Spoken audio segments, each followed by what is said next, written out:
નમસ્કાર, મંતવ્ય ન્યૂઝમાં આપનું સ્વાગત છે। આપ જોઈ રહ્યા છો સૌરાષ્ટ્ર સુરત। જૂનાગઢ લોકસભા બેઠક પરના કોંગ્રેસના ઉમેદવાર હીરાભાઈ જોટવાએ નામાંકન પત્ર ભર્યું। વહેલી સવારે ભવનાથ દાદાના દર્શન કર્યા બાદ દામોદરપુર અને નરસિંહ મહેતા ચોરા ખાતે દર્શન કર્યા બાદમાં તેમણે સભા સંબોધી, જેમાં મોટી સંખ્યામાં કોંગ્રેસી કાર્યકરો અને સમર્થકો પણ ઉપસ્થિત રહ્યા। તો શહેરના કાળવા ચોકથી વિવિધ વિસ્તારોમાં રેલી યોજી કલેક્ટર કચેરી ખાતે પહોંચી નામાંકન પત્ર ભર્યું છે અને ઉમેદવારી નોંધાવી છે।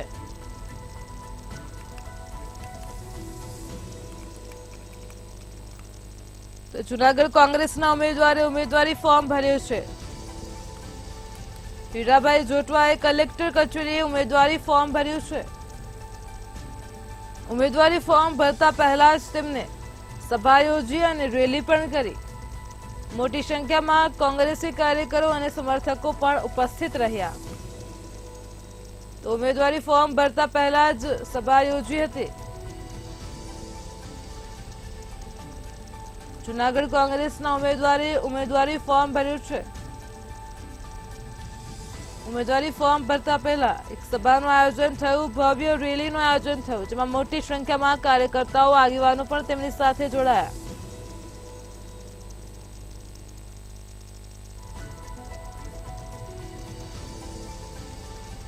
તો ઉમેદવારી ફોર્મ ભરતા પહેલા સભા યોજી હીરાભાઈ જોટવાએ આજે ઉમેદવારી ફોર્મ ભર્યું છે, ઉમેદવારી નોંધાવી છે। જૂનાગઢ કોંગ્રેસના ઉમેદવારે ઉમેદવારી પત્રક ભર્યું છે।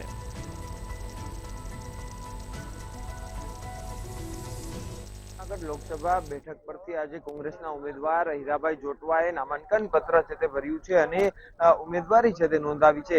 આપણે સીધા જ હીરાભાઈ જોટવા સાથે વાત કરશું કે કયા મુદ્દે તે લોકો પાસે જઈ રહ્યા છે ને આજે ઉમેદવારી નોંધાવી છે, કઈ રીતનો માહોલ છે। હીરાભાઈ, શું કહેશો? ખાસ કરીને રાજેશ ચુડાસમા સામે લડત છે, 2 ટર્મથી તે જીતતા આવે છે, આજે તમે નામાંકન પત્ર ભર્યું છે। મેં નામાંકન ભર્યું છે ત્યારે 18 વર્ણના ઉમેદવાર તરીકે મારી ઉમેદવારી છે। 18 વર્ણ મારું કામ કરે છે, જનતા કામ કરે છે। એમનું નામાંકન ભર્યું ત્યારે ભાષણમાં એમના અડધા ધારાસભ્યો અને અડધા આગેવાનોએ કીધું કે રાજેશભાઈ ફોન ન ઉપાડે તો કંઈ ફેર નથી પડતો, એ તમને મળે નહીં તો કંઈ વાંધો નથી, કારણ તો કે સાહેબ કામ કરી દે। કોઈ એક વ્યક્તિ આખા દેશનું સંચાલન કરી શકે ખરું? ભલે મહાન એમની પ્રપોઝલો મોકલવાની ફોન તો આમ જનતા કઈ સાહેબને ફોન ન કરતો હોય। આ મુદ્દો આખા જિલ્લામાં પ્રસરી ગયો છે।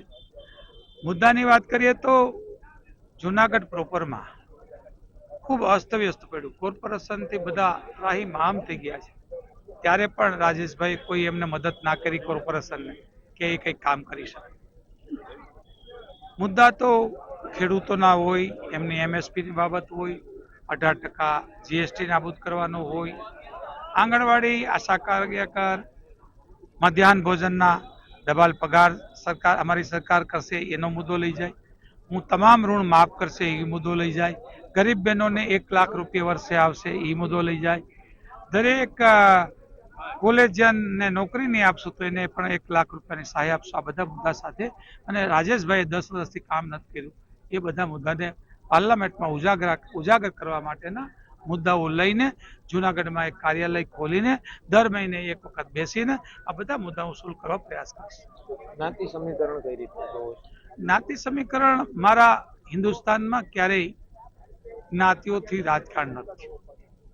હું જે સનાતન ધર્મને માનું છું એમાં ભગવાન કૃષ્ણએ આપેલી ગીતામાં પણ માનવતાવાદની વાત કરી છે। માત્ર ભારતીય જનતા પાર્ટી હિન્દુ મુસ્લિમના નામે મત માંગે, કોળી આયરના, આ કોળીના આયરની થોડી ચૂંટણી છે, પાર્લામેન્ટની ચૂંટણી છે।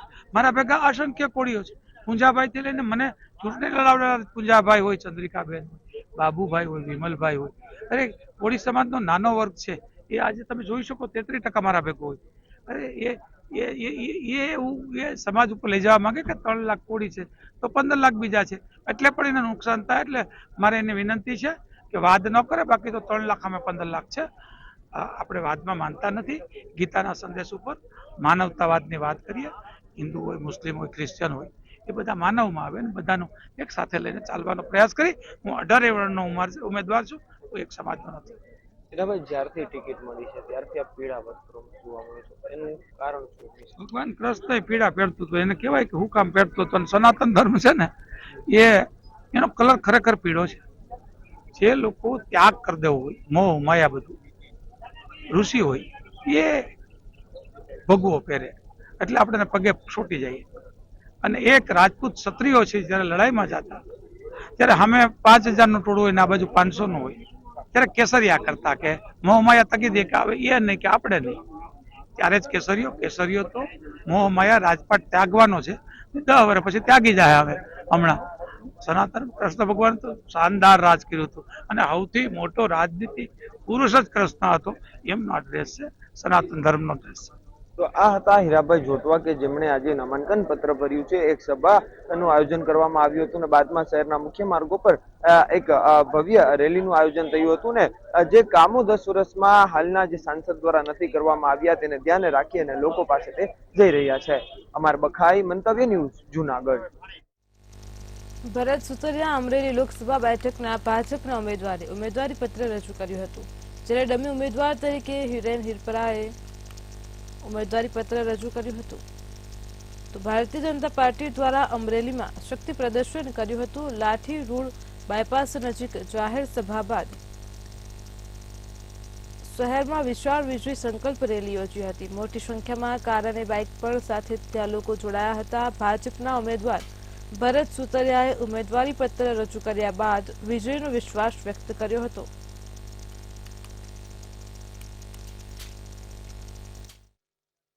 અને અમારા રાજેશભાઈ કાબરિયા સંગઠન તમામ હાજર રહ્યા અને તમામે ખૂબ ખૂબ આશીર્વાદ આપ્યા. જીતનો તો પાકો વિશ્વાસ છે. 5 લાખ થી ઉપર અમે જીતશું એ ચોક્કસ.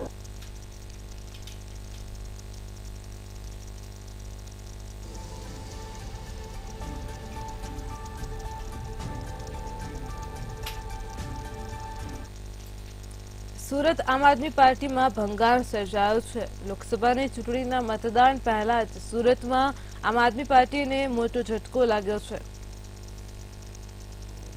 તો લોકસભા મતદાન પહેલા જ સુરત આપને ફટકો પડ્યો છે. આપ નેતા અલ્પેશ કથિરિયાએ રાજીનામું આપ્યું છે. અલ્પેશની સાથે ધાર્મિક માલવ્યાનું પણ રાજીનામું સામે આવ્યું છે. તો લોકસભાની ચૂંટણીના મતદાન પહેલા જ ગુજરાતમાં આમ આદમી પાર્ટીને મોટો ફટકો પડ્યો છે. આપના નેતા અલ્પેશ કથિરિયાએ રાજીનામું આપ્યું છે. અલ્પેશની સાથે ધાર્મિક માલવ્યાએ પણ રાજીનામું આપ્યું છે. તો સુરત આમ આદમી પાર્ટીમાં ભંગાણ જોવા મળ્યું છે. બંને નેતાઓએ રાજીનામા ધરી દીધા છે. આમ આદમી પાર્ટીમાં અલ્પેશ કથિરિયા અને તેમની સાથે ધાર્મિક માલવ્યાનું પણ રાજીનામું સામે આવી રહ્યું છે. લોકસભા મતદાન પહેલા જ સુરતમાં આમ આદમી પાર્ટીને મોટો ફટકો પડ્યો છે. આમ આદમી પાર્ટીના સ્ટાર પ્રચારક નેતા એવા અલ્પેશ કથિરિયાએ રાજીનામું આપ્યું છે.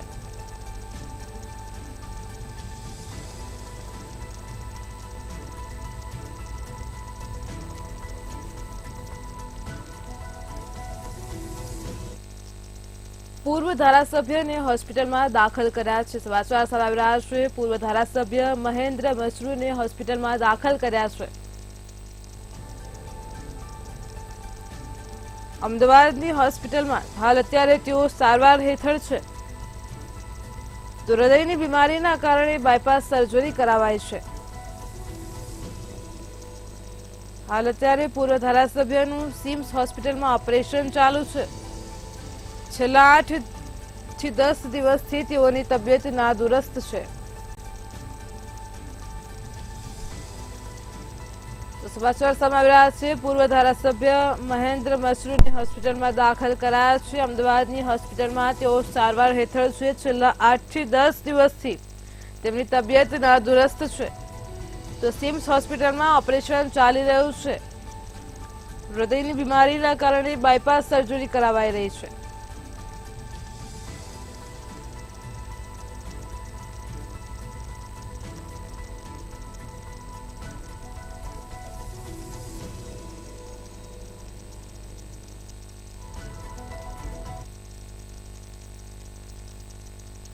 અમરેલીમાં બીજા દિવસે પણ તાપમાનમાં વધારો જ છે. તાપમાન 41 ડિગ્રીને પાર પહોંચ્યું છે. તો અમરેલીમાં હાલ અત્યારે કાળઝાળ ગરમી પડી રહી છે.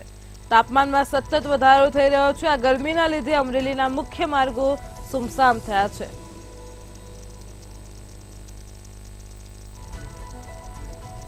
આપ ટીવી સ્ક્રીન પર દ્રશ્યો જોઈ શકો છો. અમરેલીમાં રસ્તાઓ સુમસામ જોવા મળી રહ્યા છે. સતત બીજા દિવસે પણ તાપમાન 41 ડિગ્રીને પાર થતા મુખ્ય માર્ગો સુમસામ થયા છે. તો બપોરના સમયે પણ બજારોમાં જે માહોલ છે, બજારો બંધ હોય તેવો માહોલ જોવા મળી રહ્યો છે.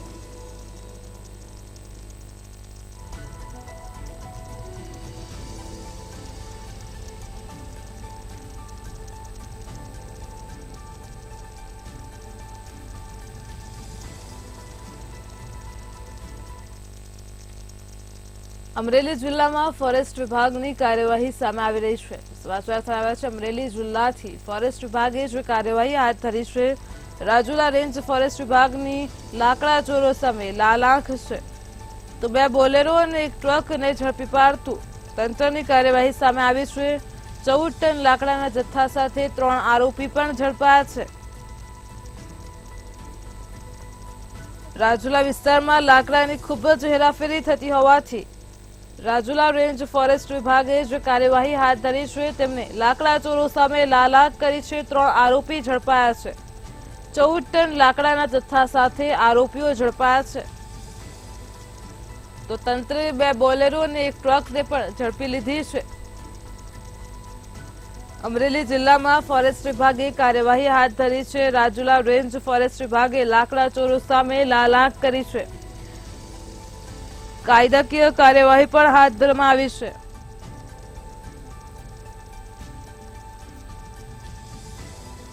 અમરેલી જિલ્લામાં ફોરેસ્ટ વિભાગની જે કાર્યવાહી સામે આવી રહી છે, 14 ટન લાકડાના જથ્થા સાથે 3 આરોપીને ઝડપી લીધા છે. સાથે જ 2 બોલેરો અને 1 ટ્રકને પણ કબજે કરી છે.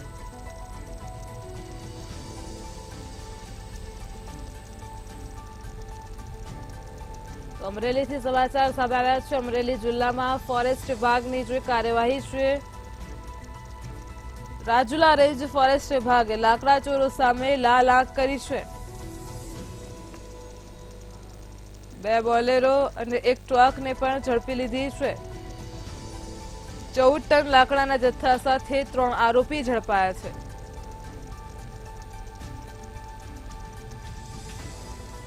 અમરેલીથી સમાચાર સામે આવી રહ્યા છે. અમરેલી જિલ્લામાં ફોરેસ્ટ વિભાગની કાર્યવાહી સામે આવી છે. આજ મુદ્દે અમારી સાથે સંવાદદાતા યોગેશ કાનાબાર જોડાઈ ગયા છે. તો જી યોગેશ, અમરેલી જિલ્લામાંથી લાકડા ચોરો સામે હવે રાજુલા ફોરેસ્ટ વિભાગ છે જે લાલાંક કરી રહ્યું છે, કાર્યવાહી હાથ ધરી છે, શું કહેશો? જી, રાજુલા શહેરમાં ફોરેસ્ટ અધિકારી એક મકરાણી નિમાણા છે. એમની સતત કડક કાર્યવાહી છે અને સતત નાઇટ પેટ્રોલિંગ એમનું હોય છે. ત્યારે ગત રાત્રિના નાઇટ પેટ્રોલિંગમાં 2 બોલેરો ગાડી અને 1 ટ્રક એ બિનકાયદેસર રીતે લાકડાઓનું વહન કરી રહ્યા હોય ત્યારે અમને કાયદેસરની કાર્યવાહી કરી અને 3 ડ્રાઈવરોને અટક કરવામાં આવ્યા છે અને કાયદેસરની કાર્યવાહી કરવામાં આવી છે. જી જી યોગેશ, તો રાજુલા વિસ્તારમાં લાકડાની ખૂબ જ હેરાફેરી થતી હોય છે, તે દરમિયાન ફોરેસ્ટ વિભાગની આ કાર્યવાહી સામે આવી છે, આપ શું કહેશો? જી, અત્યારે રાજુલા પંથકની અંદર લાકડાઓની ખૂબ જ હેરાફેરી થઈ રહી છે. જે અનુસંધાને ફોરેસ્ટ ડિપાર્ટમેન્ટે તેમના અધિકારીઓની સૂચના મુજબ રાત્રિના ગ્રામ્ય વિસ્તારોની અંદર જે લાકડાની હેરાફેરી થઈ રહી છે તેમાં સતત કડક પેટ્રોલિંગ કરી અને ફોરેસ્ટ અધિકારીઓ દ્વારા કાર્યવાહી કરવાની શરૂ કરવામાં આવી છે. જી યોગેશ, સમગ્ર માહિતી બદલ આભાર.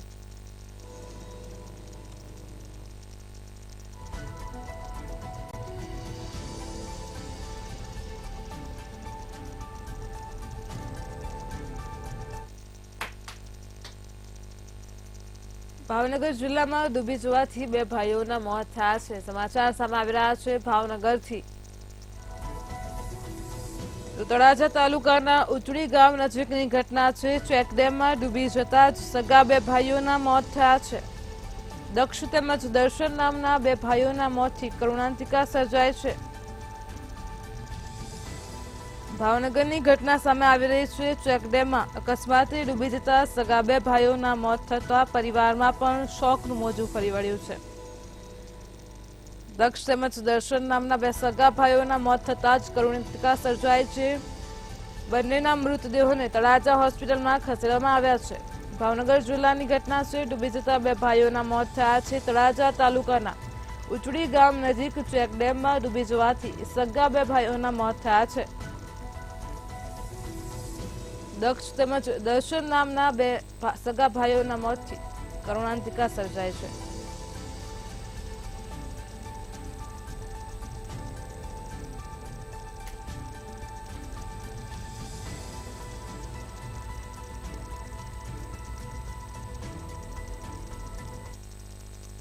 રાજકોટ જિલ્લામાંથી ચોરીની ઘટના સામે આવી રહી છે. આ સમગ્ર ઘટના સીસીટીવી કેમેરામાં કેદ થઈ છે. તો રાજકોટથી ચોરીનો બનાવ સામે આવી રહ્યો છે. આજે ઘટના બનવા પામી છે તેની વાત કરીએ તો ધોરાજીમાં ખેડૂત ખાતેદાર સાથે ચોરીની ઘટના બની છે. બેંકમાં એન્ટ્રી પડાવવા માટે ઉભેલા ખેડૂત સાથે ચોરી થઈ છે. 1 લાખ રૂપિયા ભરેલ બેગ લઈને 2 મહિલાઓ ફરાર થઈ ગઈ છે. તો પોલીસે સીસીટીવીના આધારે તપાસ હાથ ધરી છે. ચોરીની ઘટના સામે આવી રહી છે રાજકોટ જિલ્લામાંથી. તો ધોરાજીના એક ખેડૂત ખાતેદાર સાથે ચોરીની ઘટના બનવા પામી છે. આ સમગ્ર ઘટના સીસીટીવી કેમેરામાં કેદ થઈ છે. આપ ટીવી સ્ક્રીન પર દ્રશ્ય જોઈ શકો છો. જે ચોરીની ઘટના સામે આવી રહી છે તેમાં બેંકમાં એન્ટ્રી પડાવવા ઉભેલા ખેડૂત સાથે ચોરી થઈ છે. 1 લાખ રૂપિયા ભરેલી બેગ લઈને 2 મહિલાઓ ફરાર થઈ છે.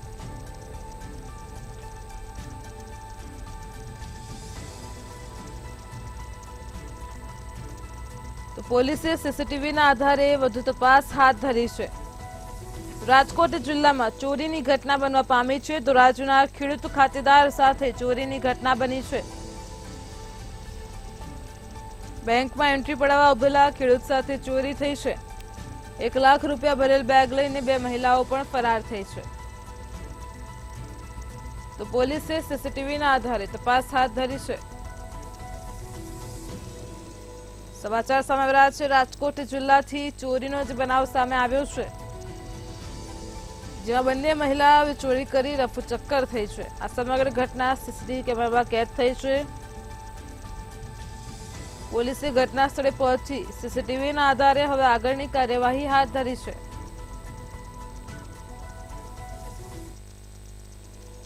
તો આજ મુદ્દે અમારી સાથે સંવાદદાતા સંજય ફોન લાઈન પર જોડાઈ ગયા છે. જી સંજય, રાજકોટના ધોરાજી ખાતે એક ખેડૂત ખાતેદાર સાથે ચોરીની ઘટના બની છે. શું છે સમગ્ર મામલો? જી એના બિલકુલ જણાવી દીધું. રાજકોટ જિલ્લાના ધોરાજી ગામમાં પરબડી ગામ છે. ત્યાંના એક ખેડૂત દિનેશભાઈ કોટડિયા નામના ખેડૂતો બેંક ઓફ બરોડામાં જયારે પોતાના બેંકમાંથી ખાતામાંથી રૂપિયા ઉપાડવા માટે ગયા હતા અને એન્ટ્રી કરવા માટે ગયા હતા, ત્યારે જયારે બેંકમાંથી પરત થતા ત્યારે બેંક પાસે 2 અજાણી મહિલાઓ બેંકમાં આવેલ અને આ ખેડૂત પુત્ર દિનેશભાઈ જે કાપડની થેલીમાં રાખેલ 1 લાખ રૂપિયાની રકમ હતી, જે થેલી કાપીને બંને મહિલાઓ રફુચક્કર થઈ ગઈ છે અને જે બંને મહિલાઓ હાલ સીસીટીવીમાં કેદ થઈ ગઈ છે, જેથી ધોરાજી પોલીસે આગળની તપાસ સીસીટીવીના આધારે હાથ ધરી છે. જી નલ. જી સંજય, સમગ્ર માહિતી બદલ આભાર. આપ દ્રશ્યો જોઈ શકો છો. રાજકોટમાં જે ચોરીની ઘટના બની છે સીસીટીવીમાં કેદ થઈ છે.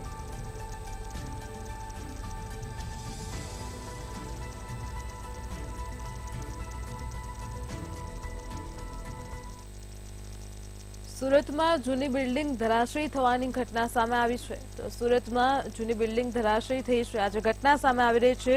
સુરતના નાણાવટ પંડોળ વિસ્તારની ઘટના છે. 70 વર્ષ જૂની બિલ્ડિંગની 4થો માળ ધરાશયી થયો છે. આ સમગ્ર ઘટના સીસીટીવીમાં કેદ થઈ છે. બિલ્ડિંગનો ધરાશયી થતા એક ઈજાગ્રસ્ત પણ થયા છે. 4થા માળની ગેલેરીનો ભાગ અચાનક તૂટી પડ્યો છે. સુરતની જે ઘટના છે, જૂની બિલ્ડિંગ ધરાશયી થવાની ઘટના છે.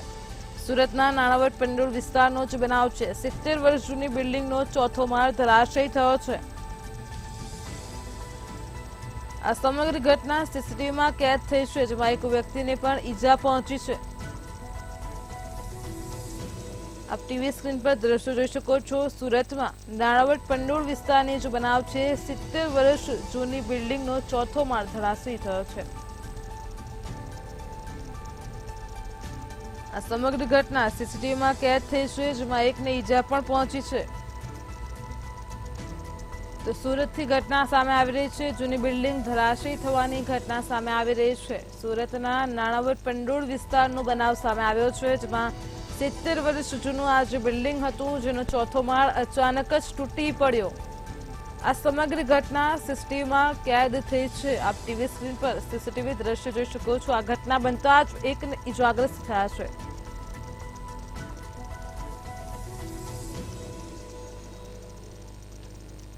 તો આજ મુદ્દે અમારી સાથે સંવાદદાતા દિવ્યેશ પરમાર ફોન લાઈન પર જોડાઈ ગયા છે. જે દિવ્યેશ, જે સુરતથી ઘટના સામે આવી રહી છે, 70 વર્ષ જૂની બિલ્ડિંગ ધરાશયી થવાની ઘટના છે, આપ શું કહેશો?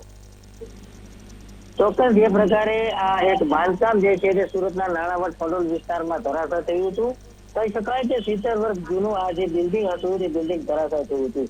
મહત્વની વાત છે કે અતિ જર્જરિત એવું આ બિલ્ડિંગ ઊભું હતું. તે દરમિયાન ક્યાંક ને ક્યાંક આ બિલ્ડિંગ જે છે તે અચાનક જ ધરાશય થયું હતું અને તેના કારણે એક બાળકી જે હતી ત્યાં પસાર થતી હતી, જેને ઈજા પહોંચી હતી. એટલે કહી શકાય કે જે પ્રકારે જર્જરિત બાંધકામ જે પ્રકારે ધરાશાય થયું છે તેને લઈને લોકો જે છે તેમાં પણ ભય ફેલાયો હતો. કારણ કે આ જર્જરિત બાંધકામ છેલ્લા ઘણા સમયથી જેમનું તેમ જ હતું.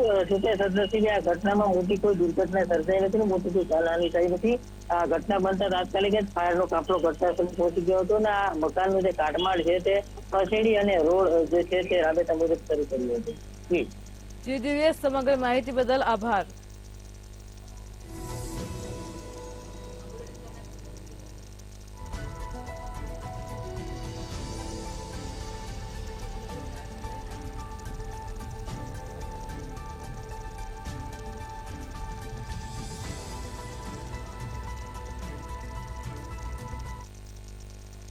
રાજકોટના એસ્ટ્રોન ચોક પાસે ઘટના બની છે. સમાચાર સામે આવી રહ્યા છે રાજકોટથી. એસ્ટ્રોન ચોક પાસેની જે ઘટના સામે આવી રહી છે, ગરમીના કારણે સબસ્ટેશનમાં આગ લાગી છે. તો જાગૃત નાગરિકે આગને કાબૂમાં લીધી છે. યુવકની સજાગતાથી મોટી દુર્ઘટના ટળી છે. રાજકોટથી સમાચાર સામે આવ્યા છે. એસ્ટ્રોન ચોક પાસેની ઘટના છે. આગનો બનાવ સામે આવી રહ્યો છે, જેમાં એક જાગૃત નાગરિકે આગને કાબૂમાં લીધી છે. આપ ટીવી સ્ક્રીન પર દ્રશ્ય જોઈ શકો છો. જે આગનો બનાવ સામે આવી રહ્યો છે, એસ્ટ્રોન ચોક પાસેની આ ઘટના છે. તો ગરમીના કારણે સબસ્ટેશનમાં આગ લાગી. યુવકની સજાગતાથી મોટી દુર્ઘટના ટળી છે.